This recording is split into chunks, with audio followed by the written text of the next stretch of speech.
اغفر لي. رب اغفر لي.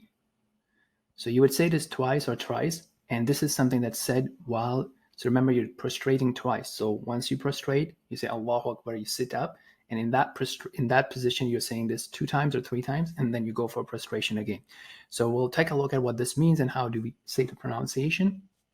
And with this, we would actually have completed one unit. So in the next episode, inshallah, God willing, I will cover, a recap of what the first unit or first rap looks like. So let's take a look at what this means. So this is you're asking, oh Allah, oh my Lord, and again, the word Rab, we talked about it, creator, owner, governor of affairs, sustainer, forgive me. Forgive me. So this is a very important reminder of seeking forgiveness and knowing that Allah is very forgiving and Allah does not expect us to be perfect. So a lot of time when I work with new Muslims, and we all make mistakes, but sometimes we come with the attitude that, look, I have to be perfect. And if somebody would miss one prayer, then they would say, what's the point? I just don't want to pray. Or they would commit some other sin and they would say, what's the point of praying? But to realize that, look, you're not going to be perfect. It's a journey. It's a journey. It's not like a one-time switch. So you would always have ups and downs. You would always, fall short on something, but that does not mean that, if you fall down, you have to get up, you have to rebound and take on and pick up the next thing. And this is very important to accept, because if you're going to have that mindset of like, look, I'm perfect, I'm not going to make mistakes, well, you will just hurt yourself. Okay, so from being humble is also to realize that I will make mistakes, I will do things that I did not want to do.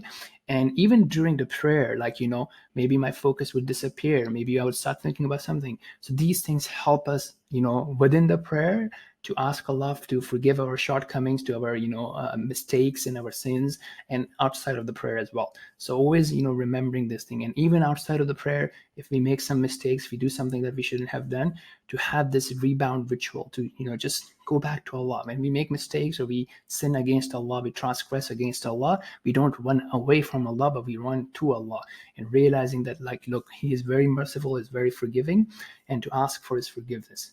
So there are two extremes. One is like, okay, you don't care and you keep making mistakes and you keep doing sins, and then you say, okay, Allah, forgive me.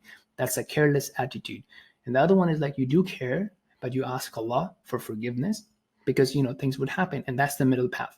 And you take measure to avoid that from happening in the future. You regret what has happened. And then the third extreme is that you're like, okay, you know what? If I can't be perfect, I might just give it all up. So let's be in the middle path.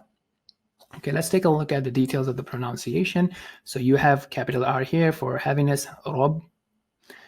Okay, here you have B, which is simple ba in English. And then you have a new letter. That's why I have 2 letters to represent that. And that's the letter that comes from the top of the throat. It's called Ra, Ri, Ru. Okay, so that's the letter, just to give you how it sounds like. Here it would be Rab Bigh. Fir. Very simple. Fir. Li. Okay, Li. So it's not Li, it's Li. Okay, so that's why I have 2 eyes. So that's it. Rab Bigh li, Rab Bigh li. Inshallah, God willing, in the next episode, I will recap the whole unit. And that will be actually next episode. I'll make a episode about how do we end the prayer, and then I'll make a recap of the whole unit, and then we'll go into what's remaining. Okay.